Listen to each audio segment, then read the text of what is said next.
নমস্কার বন্ধুরা, চলে এসেছি রোশনাইয়ের নতুন একটি আপডেটস নিয়ে। আজকের পর্বে শুরুতেই আপনারা দেখতে পাবেন রোশনাই জাহ্নবীকে বলে, আমাকে অন্তত তোমরা লোভী বলো না। আর তোমরা তো সবার সামনে আমাকে কাজের লোকেরই পরিচয় দিয়েছো, কাজের লোকের শ্রমের দাম দেবে না? তোমরা কখনো আমাকে দাওনি, আর আমিও তোমাদের কাছ থেকে কখনো চাইনি। কিন্তু হ্যাঁ, তাও আমি তোমাদের উপর কৃতজ্ঞ থাকবো, কারণ তোমরা আমার জন্য অনেক করেছো। তখন জাহ্নবী বলে, আমরা করেছি মানে কি বলছো তুমি? তখন রোশনাই বলে, না, তোমরা বলতে আমি স্যারজিকে বুঝিয়েছি। স্যারজি আমার জন্য অনেক কিছু করেছেন, আর স্যারজি তো এই বাড়ির ছেলে, তাই তোমাদের প্রতিও আমি কৃতজ্ঞ। জাহ্নবী বলে, তুমি এতটা স্বার্থপর রোশনাই? তুমি আমাদের টাকা নিয়ে কথা শোনাচ্ছ? তখন রোশনাই বলে, আমি স্বার্থপর নই, তোমরাই কথাটা উঠিয়েছ, তার জন্যই আমি বলছি। অন্যদিকে দেখা যায় যে পাত্রপক্ষের লোকেরা রোশনাইকে দেখার জন্য চলে আসে। তখন সুরঙ্গ মা তাদেরকে অ্যাড্রেস করে বলে, ওনারা হচ্ছেন আমাদের দূর সম্পর্কের রিলেটিভই বলতে পারেন, মামা মামির ছেলে। ভাইয়া আমার এক কথায় রাজি হয়ে গেছেন। আসলে ওনারা বানারসে থাকেন, আর ওদের অনেক বড় ব্যবসা আছে। মাত্র দেখা যায় যে রোশনাইয়ের থেকে অর্ধেক গুণে তার চেয়েও বেশি বয়স। লোকটির নাম অবিনাশ। অবিনাশ বলে, আমাদের এক্সপোর্টের ব্যবসা আছে, আরো অনেক নানান রকম ব্যবসা আছে, আমরা বেনারসেই থাকি, আর আমার বিদেশেও যাওয়ার প্ল্যান আছে। অবিনাশ বলে, একবার যখন এখানে এসেছি তার মানে আমি একবারে বিয়েটা করে বউ তারপর ফিরবো, আর ওখানে গিয়েও তো অনুষ্ঠান করতে হবে, তাই না? এরপর সুরঙ্গমা বলে, হ্যাঁ হ্যাঁ, নিশ্চয়ই। তখন সেখানে মিনি এসে বলে, এ মা, এই বুড়ো লোকটা রোশনাইকে বিয়ে করবে? এ তো বুড়ো, রোশনাই কখনো ওকে পছন্দ করবে না। এটা শুনে সুরঙ্গমা বলে, এইসব কি হচ্ছে? আজকের দিনে তো অন্তত ওকে এখানে না থাকাটা দেওয়া দরকার। তখন অবিনাশ বলে, না না, কিছু না, ও তো ছোট, এইসব সারতে একটু সময় লাগে। দিকে আরণ্যক এটাই ভাবতে লাগে, যে করে হোক আমাকে 3টের মধ্যে বাড়ি ফিরতেই হবে, রোশনাইয়ের দেখার পর্বটা আমাকে দেখতেই হবে। তখন আরণ্যক বলে, কিন্তু আমাকে থাকতে হবে কেন?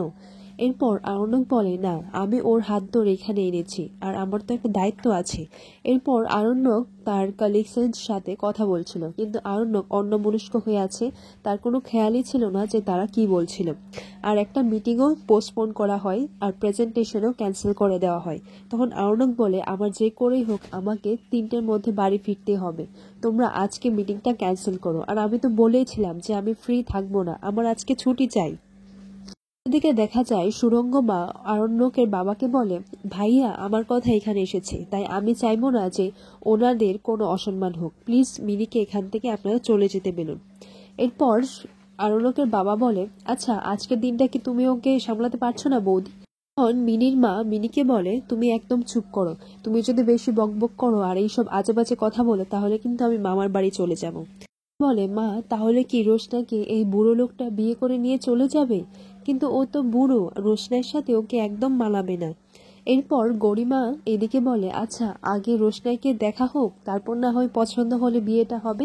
এরপর অবিনাশ বলে, না না, যেখানে সুরঙ্গমা দেবী পছন্দ করেছেন তারপর আমার কোনো কথাই নেই, আমি সোজা বিয়ে করে নেব।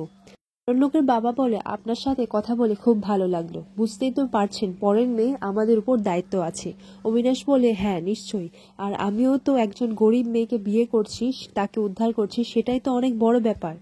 এরপর দেখা যায় যে সেখানে রোশনাই চলে আসে, আর মিনি রোশনাইকে দেখে খুব খুশি হয়। মিনি বলে, বাহ রোশনাই, তোকে তো খুব সুন্দর লাগছে, কিন্তু হ্যাঁ, তোকে কিন্তু এই বুড়োটার সাথে একদম মানাবে না, বুঝেছিস? এরপর অবিনাশ আবার চুপ করে যায়। তখন আরণ্যকের বাবা বলে, বৌদি, তুমি মিনিকে প্লিজ একটু সামলাও, আজকের দিনটা সামলাতে পারছো না? পর বড় বৌদি বলে, আসলে ওর বাবা তো বাড়িতে নেই, আর ছোটও নেই, আর এখানে তো রোশনাই, ওরাই তো ওকে সামলায়, আর তুমি তো জানোই যে ও উল্টো পাল্টা কথা বলে, আমার তো কোনো কথাই শোনে না। এরপর রোশনাইকে সুরঙ্গমা বলে প্রণাম করতে, রোশনাই হাত জোর করে প্রণামটা করে। এটা দেখে তারা সবাই রোশনাইয়ের দিকে তাকিয়ে থাকে। সুরঙ্গমা বলে, মামা মামিকে প্রণাম করো। রোশনাই আবারও হাত জোর করে প্রণামটা করে। তখন সুরঙ্গমা বলে, পায়ে ছুঁয়ে প্রণাম করো। রোশনাই তখন বলে, আগে বিয়েটা পাকাপাকি হোক, তারপর না হয় পায়ে ছুঁয়ে প্রণাম করা যাবে। এরপর অবিনাশ রোশনাইকে দেখে খুবই মুগ্ধ হয়ে তাকিয়ে থাকে। অবিনাশ রোশনাইকে বলে, আচ্ছা ঠিক আছে, আপনার যদি সমস্যা হয় তাহলে আপনাকে পায়ে ছুঁয়ে প্রণাম করতে হবে না, আপনি এদিকে এসে একটু বসুন না। এরপর সুরঙ্গমা বলে, যাও গিয়ে বসো। তখন ঠাম্মিয়ে বলে, হ্যাঁ রোশনাই, তুমি সেখানে গিয়ে বসো। রোশনাইও গিয়ে বসে পড়ে। তখন আরণ্যকের মা বলে, আচ্ছা আপনার যদি ওনাকে কিছু জিজ্ঞাসা করার থাকে তাহলে আপনি জিজ্ঞাসা করতে পারেন। তখন অবিনাশ বলে, না তেমন কিছু তো জিজ্ঞাসা করার নেই, কিন্তু হ্যাঁ আচ্ছা আপনার পড়াশোনা কতদূর হয়েছে? তখন রোশনাই বলে, আমি গ্র্যাজুয়েশন করেছি আর সামনে আমার পরীক্ষা আছে। অবিনাশ বলে, আচ্ছা ঠিক আছে, বিয়ের পর বেনারস থেকে না হয় আপনি পরীক্ষাটা দিয়ে দেবেন, আর বাকিটা হচ্ছে মা বাবার বিষয়। ওর গরিমা বলে, আপনারা জানেন রোশনাই তো এখানে থেকে মডেলিং এ করেছে। এটা শুনে সুরঙ্গমা গরিমার দিকে বড় করে তাকায়। তখন গরিমাকে বলে, এসব তুমি কি বলছো? সুরঙ্গমা বলে, না না, ও কোনো মডেলিং করেনি, আসলে একটা অ্যাসাইনমেন্ট ছিল, আর স্বাভাবিকভাবে বিয়ের পর তো এইসবও করবে না, তাই না? তখন অবিনাশ বলে, আসলে না না, আমাদের বাড়িতে এইসবের চল নেই, আর আমাদের বাড়িতে মেয়েদের খুব একটা পড়াশোনারও চল নেই। তখন সুরঙ্গমা বলে, ও পড়াশোনা করে কি করবে? আপনি এত বড় একটা বিজনেস সামলান, ও না হয় ঘরটাই সামলাবে। যতটা পড়াশোনা করেছে যথেষ্ট করেছে, আর দরকার নেই, পড়াশোনা করেই বা কি করবে? অবিনাশের মা বলে, মেয়ে তো খুব সুন্দর, আমাদের কিন্তু মেয়ে পছন্দ হয়েছে। পর দেখা যায় অবিনাশ রোশনাইকে কিছু বলতে চাইলে রোশনাই বলে, আপনি আমাকে তুমি না বলে আপনিই বলুন, তাহলে আমি বেশ খুশি হব। আপনার সাথে তো আমার প্রথম আলাপ, তাই বলছি। তখন সুরঙ্গমা বলে, রোশনাই তুমি এইসব কি ধরনের কথাবার্তা বলছো? অবিনাশ বলে, না না, ও ঠিক আছে, উনি তো ঠিকই বলেছেন, আর এমনিতেও মেয়েদের একটু তেজ থাকা দরকার। মেয়েদের যদি তেজ না থাকে তাহলে যে কেউ ওকে অপমান করে যাবে, আর তেজ থাকলে অপমান করতে পারবে না। পরের মুহূর্তে দেখা যায় যে আরণ্যক বাড়িতে চলে আসে। গরিমা আরণ্যককে দেখে বলে, ও মা আরণ্যক, তুমি হঠাৎ এত তাড়াতাড়ি বাড়ি ফিরে এলে? তখন আরণ্যক গরিমাকে জিজ্ঞাসা করে, তোমরা কখন এলে? তখন গরিমা বলে, আমাদের তো আসারই কথা ছিল।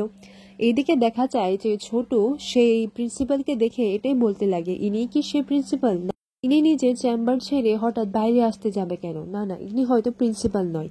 এরপর সে প্রিন্সিপাল ম্যাডাম এসে বলেন, আচ্ছা আপনার তো প্রস্তুতিশালায় যাওয়া দরকার ছিল, আপনি ভুল জায়গায় বিদ্যালয়ে চলে এসেছেন। তখন ছোট বলে, না না, আপনি ভুল ভাবছেন। এবং বলে, আসলে আমি একটা ইম্পর্টেন্ট ফাইল ফেলে রেখেছিলাম আর আমি সেটাই নিতে এসেছি। তখন গরিমা বলে, জানো আরণ্যক, একটা সুখবর আছে, পাত্র পাত্রীদের দুজনেরই খুব পছন্দ হয়েছে। আরণ্যক বলে, ও আচ্ছা তাই নাকি? এই তো খুব ভালো কথা, তো দারুণ সুখবর। তাহলে কই পাত্র কই? ওর মিনি ইশারা দিয়ে অবিনাশকে দেখিয়ে দেয়। তখন অবিনাশ নিজে থেকে আরণ্যককে হ্যালো বলে এবং তাকে ইন্ট্রোডিউস করে। আর অবিনাশকে দেখার পর আরণ্যক মনে মনে এটাই ভাবতে লাগে, থেকে তো গলায় কলসি ঝুলিয়ে ওকে ভাসিয়ে দেওয়া। এনারা সবাই এই বুড়ো লোকটার সাথে রোশনাইয়ের বিয়ে ঠিক করেছে। আর এখানেই আজকের পর্বটি শেষ হয়।